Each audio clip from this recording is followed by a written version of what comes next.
تربت university کے law college میں NAB کے زیر اہتمام ایک سیمینار کا انعقاد کیا گیا، جس میں نیب کے deputy director Haroon Rashid, NAB prosecutor Khalid Hussain, faculty dean Muzaffar Hussain, vice chancellor Jamia Turbat doctor Gul Hasan, advocate Mahmood سمیت بڑی تعداد میں طلباء نے شرکت کی۔ Faculty dean Muzaffar Hussain, NAB prosecutor Khalid Hussain اور deputy director NAB Haroon Rashid نے خطاب کرتے ہوئے کہا کہ جب نیب کو کسی شکایت کا سامنا ہوتا ہے تو اس پر فوری کارروائی کی جاتی ہے۔ نیب اہلکار انکوائری کے دوران شواہد اکٹھے کرتے ہیں، پھر اس پر مقدمہ چلاتے ہیں۔ انہوں نے مزید کہا کہ نیب معاشرتی کرپشن کی روک تھام کے لیے اہم کردار ادا کر رہا ہے، چاہے وہ ترقیاتی منصوبوں میں ہو یا دیگر محکموں میں کرپشن۔ نیب کا مقصد عوام کو کرپشن سے بچانا اور شفافیت کا قیام ہے۔ انہوں نے وش نیوز سے گفتگو کرتے ہوئے کہا کہ جنرل پبلک کو بتانا یہی مقصود تھا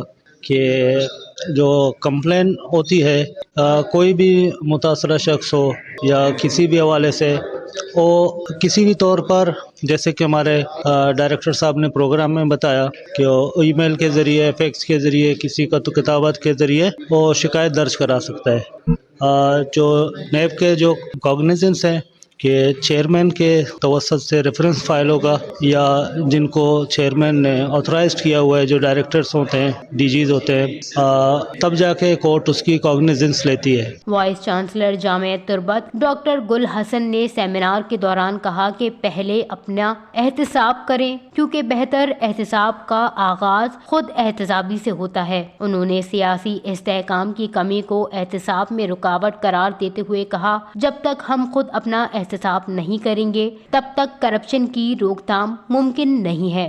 وش نیوز، کیچ، بلوچستان۔